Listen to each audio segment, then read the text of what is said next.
This video is sponsored by SBO Digital Marketing. இது வந்து genuine and ட்ரஸ்டடான platform. வீட்டில் இருந்தே நமக்கு கிடைக்கிற ஃப்ரீ டைமில் இதில் ஒர்க் பண்ணி ஏர்ன் பண்ணலாம். இதை பற்றி ஃபுல் டீட்டெயில்ஸ் உங்களுக்கு தெரியணும்னா ஸ்க்ரீனில் கொடுக்குற நம்பரை காண்டாக்ட் பண்ணுங்கள். ஸ்கிப் பண்ணாதீங்க, பெரிய தப்பு. தினம் ₹300 சம்பாதிக்க அரிய வாய்ப்பு. இன்ஸ்டாகிராம், ஃபேஸ்புக் பயன்படுத்த தெரிந்தால் போதும். Content post and content publishing மூலமா தினம் ₹300 சம்பாதிக்கலாம். இந்த வேலை செய்ய 5 நிமிடம் போதும். Work training support, group communication support, all language customer live chat support, முக்கியமா சொந்தமா ஒரு பிசினஸ் ஸ்டார்ட் பண்ற அளவுக்கு உங்களால கற்றுக்கொள்ளவும் முடியும், சம்பாதிக்கவும் முடியும். இந்த வேலை வாய்ப்பு வழங்குவது 5 வருடத்திற்கு மேல ரன் ஆகிட்டு இருக்க நம்ம தமிழ்நாட்டு company school of business organisation private limited. மேலும் விவரங்களுக்கு டிஸ்கிரிப்ஷன்ல கொடுத்திருக்க நம்பருக்கு வாட்ஸ்அப் பண்ணுங்க. அஸ்ஸலாமு அலைக்கும், வெல்கம் டு சமையலும் சத்தியமே. நாம் இன்றைக்கி பார்க்க போகிறது ட்ரெண்டிங்கில் இருக்க எல்லோருக்கும் ரொம்ப ஃபேவரட்டான மோமோஸ் தான் பார்க்க போகிறோம். அதுவும் சிக்கன் மோமோஸ் பார்க்க போகிறோம். ஸ்பைசி சில்லி சாஸோடு பார்க்க போகிறோம். இதை நான் எப்படி செஞ்சேன்ட்டு பார்க்கலாம் வாங்க. ஒரு பாத்திரம் எடுத்துகிட்டு அதில் 2 கப் அளவு மைதா எடுத்துக்கோங்க. 1 கப் அளவு கார்ன்ஃப்ளவர் எடுத்துகிட்டு தேவையான உப்பு சேர்த்துட்டு இதை நல்லா ஒரு தடவை கலந்து விட்டுருங்க. கலந்த பிறகு சுடு தண்ணி எடுத்து வச்சுட்டு சுடு தண்ணியை கலந்து விட்டு இதை மாவு டோ பிணைஞ்சிக்கலாம். சுடு தண்ணியில் பிணையும் போது நமக்கு வந்து டோ வந்து ரொம்ப சாஃப்டாக இருக்கும். பிணையும் போது கொஞ்சம் கேர்ஃபுல்லாக பிணைஞ்சிக்கோங்க. ஏதாவது ஒரு கரண்டி வச்சுட்டு இது நல்லா மிக்ஸ் பண்ணி விட்டுட்டு ஓரளவு ஆறின பிறகு கை போட்டு இதே மாதிரி நல்லா பிணைஞ்சி எடுத்துக்கோங்க. மாவை நல்லா சாஃப்ட் டோவாக பிணைஞ்சி எடுத்துக்கிட்டாச்சு. பாருங்கள், செம்ம சாஃப்டாக வந்திருக்கு. இந்தளவுக்கு சாஃப்டாக இருக்கணும். இது அப்படியே இருக்கட்டும். இப்போ ஃபில்லிங் ரெடி பண்ணிக்கலாம். 1/2 கிலோ சிக்கன் கீமா எடுத்திருக்கேன்.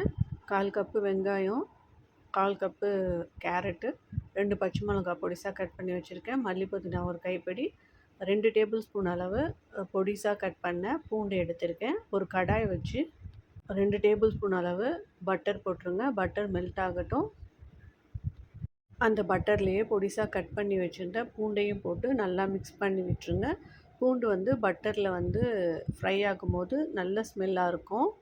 இப்போது அதுலேயே பச்சை மிளகாவையும் சேர்த்துக்கலாம். சேர்த்துட்டு இதையும் நல்லா மிக்ஸ் பண்ணி விட்டுருங்க. நல்ல சூப்பரான அரோமாவாக இருக்குது. ஓரளவு நல்லா பொரிஞ்ச பிறகு அடுப்பை ஆஃப் பண்ணிவிட்டு அதை எடுத்து இந்த சிக்கன் கீமா வச்சுருக்கோம்ல அதில் ஊற்றிக்கலாம்.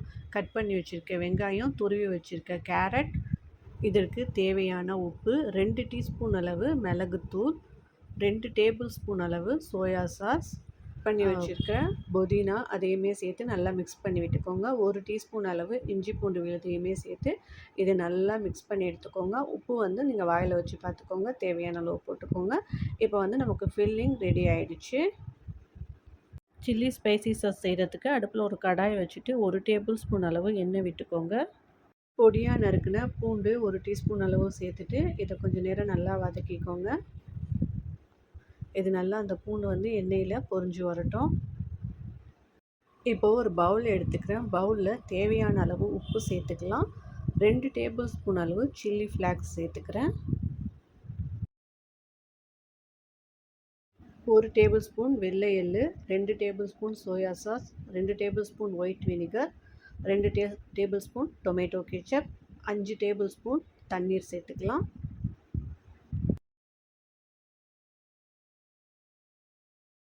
1 டேபிள் ஸ்பூன் மஸ்டர்ட் ஆயில் கடுகு எண்ணெய், 1 டீஸ்பூன் அளவு சர்க்கரை சேர்த்துட்டு இதை நல்லா மிக்ஸ் பண்ணி விட்டுருங்க. நம்ம ஃப்ரை பண்ணி வச்சுருக்கோம்ல பூண்டு எண்ணெய் அதையுமே இதில் சேர்த்துக்கோங்க. 1 டேபிள் ஸ்பூன் அளவு மல்லிக்கீரை பொடிசாக நறுக்குனது அதையும் சேர்த்து நல்லா மிக்ஸ் பண்ணி வச்சுருங்க. சூப்பரான சில்லி ஸ்பைசி சாஸ் நமக்கு ரெடி ஆகிடுச்சு. உப்பு காரம்லாம் கரெக்டாக இருக்கான்னு பார்த்துக்கோங்க. இப்போ வந்து ரெடி பண்ணி வச்சுருக்க மாவை இதே மாதிரி வளர்த்து எடுத்துக்கோங்க. மாவு போட்டு வளர்த்துக்கோங்க, அப்போ தான் வந்து ஒட்டாமல் வரும். ஓரளவு மெல்லிசாக வளர்த்துக்கோங்க. ரொம்ப முத்தும் இல்லாமல் ரொம்ப பேப்பர் மாதிரி இல்லாமல் ஓரளவு அது கரெக்டாக வளர்த்துக்கோங்க. வளர்த்துட்டு ஒரு மூடி வச்சுட்டு நீங்கள் மோமோஸ் வந்து எந்த சைஸ்க்கு செய்ய போகிறீங்களோ அந்தளவுக்கு ஒரு மூடி வச்சுட்டு இதே மாதிரி கட் பண்ணி எடுத்துக்கோங்க. பெருசாக வளர்த்துட்டு இதே மாதிரி கட் பண்ணும்போது நமக்கு ஈஸியாக இருக்கும். இதே மாதிரி வளர்த்து எடுத்துக்கிட்டோம். இப்போ வந்து ஃபில்லிங் வச்சுக்கலாம். ரெடி பண்ணி வச்சுருக்க ஃபில்லிங்கை நடுவில் வச்சுட்டு இதே மாதிரி மடிக்கிற மாதிரி மடித்து விட்டுக்கோங்க. வந்து அதை எடுத்து அந்த ஒரு கார்னரை எடுத்து இன்னொரு கார்னரோட இதே மாதிரி ஒட்டி ஒட்டி வைக்கணும். அப்போ தான் வந்து அந்த ஷேப் கரெக்டாக வரும். இது ஃபஸ்ட்டு செய்கிறதுக்கு கொஞ்சம் கஷ்டமாக தான் இருக்கும். ஒரு 2, 3 ட்ரை பண்ணிங்கன்னா ஈஸியாக வந்துடும். பாருங்க 2, 3 தடவை ட்ரை பண்ணால் இந்த ஷேப் அழகா வந்துடும். இல்லாட்டி உங்களுக்கு வந்து என்ன ஷேப் வருதோ அதே மாதிரி நீங்கள் மோமோஸ் ரெடி பண்ணி எடுத்துக்கலாம். இங்கே அச்சுலாம் கூட கிடைக்குது. அச்சில் கூட நீங்கள் வச்சுக்கலாம். இதே மாதிரியே எல்லா மோமோஸையும் நான் ரெடி பண்ணி எடுத்துக்கிறேன். பாருங்கள் இதே மாதிரி ஒட்டிட்டோமா, அந்த ஒரு சைடு உள்ள மாவை அதே மாதிரி கொஞ்சம் கொஞ்சமாக எடுத்து அந்த ஃப்ளீட் வைக்கிற மாதிரி வச்சுட்டு வந்தால் அது சூப்பராக வந்துடும். இது இன்னொரு ஷேப். இது வந்து என்னோடய தங்கச்சி பொண்ணு செய்கிறாங்க. இது 2 சைடுமே அந்த ஃப்ளீட் மாதிரி எடுத்து எடுத்து வச்சுக்கிட்டே வந்தால் இது ஒரு ஷேப் அழகாக இருக்குது. இதே மாதிரி உங்களுக்கு தெரிஞ்ச ஷேப்பை நீங்கள் ரெடி பண்ணி எடுத்துக்கோங்க. இது வந்து என்னோடய சிஸ்டர் வந்து அவங்களுக்கு தெரிஞ்ச இன்னொரு ஷேப் செய்கிறாங்க. நீங்கள் வந்து சிக்கனுக்கு பதிலாக வெஜ்ஜு வச்சு கூட செய்யலாம். பன்னீர் வச்சு செஞ்சால் நல்லாயிருக்கும். இல்லை வெறும் காய்கறி வச்சு கூட இதே மாதிரி ஃபில்லிங் ரெடி பண்ணால் சூப்பராக இருக்கும். நமக்கு என்ன ஷேப் தெரியுதோ தெரிஞ்ச ஷேப்பை ரெடி பண்ணி எடுத்துக்கலாம். இப்போ வந்து நம்ம எல்லா மோமோஸையும் ரெடி பண்ணிட்டோம். இதை அவிச்சுக்கலாம். சட்டியில் தண்ணி வச்சுட்டு மேலே இதே மாதிரி தட்டு போட்டுருங்க. தட்டில் வந்து எண்ணெய் தடவிடுங்க. அப்போ தான் ஒட்டாமல் வரும். நம்ம ரெடி பண்ணி வச்ச மோமோஸை வச்சுட்டு 15 to 20 நிமிஷம் கண்டிப்பாக வேகணும் மீடியம் ஃப்ளேமில். வெந்த பிறகு எடுத்துருங்க. சூப்பரான சிக்கன் மோமோஸ் நமக்கு ரெடி ஆகிடுச்சு.